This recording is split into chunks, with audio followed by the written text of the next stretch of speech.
योगीराम सूरत कुमार योगीराम सूरत कुमार योगीराम सूरत कुमार जय गुरु राया परमपुरुष योगीराम सूरत कुमार महाराज की श्री श्री रामा जय जय रामा जय जय रामा जय जय रामा அன்பார்ந்த புண்ணியாத்மாக்களே, இப்போ இது பகவான் தானே உகந்த திருமேனி. அதாவது தஞ்சாவூர்லேருந்து விக்கிரகம் செய்து கொண்டு சாமிகிட்ட கொடுத்து ஆசீர்வாதம் பண்ண வாங்கினத சுவாமி வாங்கி வச்சுக்கிட்டார். You convey the message to Pon Kamaraj about this statue அப்படின்னு சொன்னோடனே அவங்க சொல்கிறாங்க, இப்படி பகவான்கிட்ட கொடுத்துருக்கோம், நீங்கள் வரணுன்னு சாமி விரும்புகிறாருன்னொன்னே நான் போகும்போது சுவாமி இதை தூக்கி எனக்கு அடியன்ட்டு தந்தா, இது உனக்கு. இதெல்லாம் சுவாமி இருக்கின்ற காலத்திலே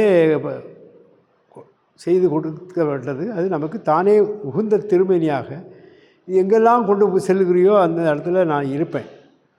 உள்ளும் புறமாக இருந்து அவங்களுக்கு வேண்டிய வரத்தை நான் கொடுப்பேன் அப்படி ஒவ்வொரு வீடுகளுக்கும் கொண்டு போகிறோம். இந்த திருவடி மாயம்மா 500 ஆண்டுகளாக வாழ்ந்ததாக ஞானானந்த சுவாமி சொல்லியிருக்கார். அவருடைய பக்தர்களிடெல்லாம் உள்ளே இருக்கா வெளியே இருக்கா, வெளியே இருக்கா உள்ளே இருக்கா.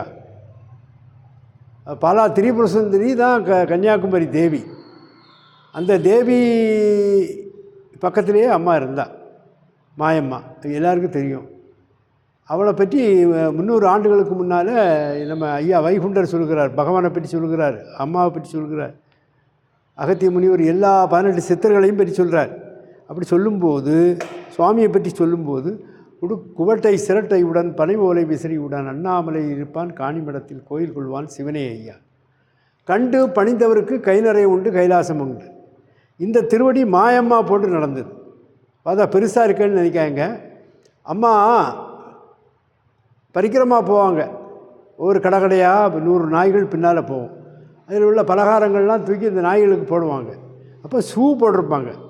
உள்ளே அந்த ஷூ தான் அம்மா அப்பா யூஸ் பண்ண பாவித்த அந்த ஷூ தான் உள்ளே இருக்குது.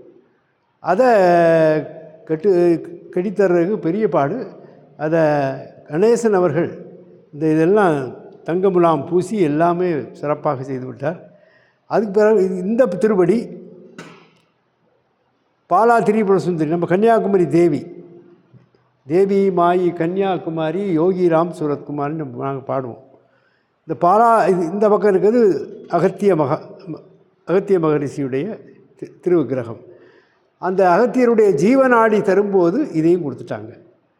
அது எல்லாம் தஞ்சாவூர் கணேசன் அவர்களுடைய அளப்பரிய கருணை. அவர் இங்கே கொடுத்துட்டார். ஜீவநாடியை எல்லாரும் பார்த்தாங்க. குருஜி ரமேஷ் அவர்கள் அவருடைய குழுவினர்கள் எல்லோரும் அதை தொட்டு ஆசீர்வாதம் பண்ணாங்க. அது எல்லாருக்கும் தெரியும். அதே போல் இந்த திருவடி பரம்பொருள் யோகிராம் சரத்குமாருடைய திருவடி. அது வெள்ளியால் போட்டு சுவாமி நடந்த திருவடி இங்கே உள்ளே இருக்குது. பாத பூஜைக்கு நாங்கள் எடுப்போம். இங்கே யாரும் வந்து பாத பூஜை பண்ணலாம். இது கடலில் குளிச்சுக்கிட்டு இருக்கும்போது இந்த சிவலிங்கம் அப்படியே மிதந்து வருது. ஏன்னா லெமோரியா கண்டோன்னு சொல்லுவாங்க, கடலால் ஆள்கொட்டப்பட்டது. அதனால் அதில் இருந்தால் பல நாடுகள், மலேசியா, சிங்கப்பூர் இப்படியெல்லாம் வந்தது. வரலாறே அதுதான். அப்போ அதிலிருந்து அங்கே சிவன் கோயில் இருப்பதாக ஐதீகம். அதை நம்ம இங்கே வச்சுருக்கோம். அதே போல் இது பகவானுடைய திருவடி. அதே போல் அவருடைய ஜீவநாடி இருக்குது. அந்த ஜீவநாடி குருஜி ரமேஷ் அவருடைய பக்தர்கள் உலகளாவிய மக்கள்லாம் வந்திருந்தாங்க. நம்ம காணிமடம் பீச்சில் போய் அவங்க சொல்லும்போது, தியானம் பண்ணும்போது அந்த வைப்ரேஷன் பகவானுடைய அலை, அவர் it is not a cigarette, it is a secret power. அந்த மாதிரி சுமல். அதுபோல் பிச்சி பூ, எல்லா பூவுடைய மனமும் வந்து இல்லை 18 சித்தர்கள் நடமாடிய இடம் தான் காணிமடத்து கடற்கரை பக்கத்தில் இருக்குது. அதனால் இதை நாங்கள் இப்போ அனுப்புகிறோம், ரமேஷ் குருஜிக்கு அனுப்புகிறோம். அதை உங்கள் அன்பர்களுக்கெல்லாம் அனுப்பி கொடுங்க.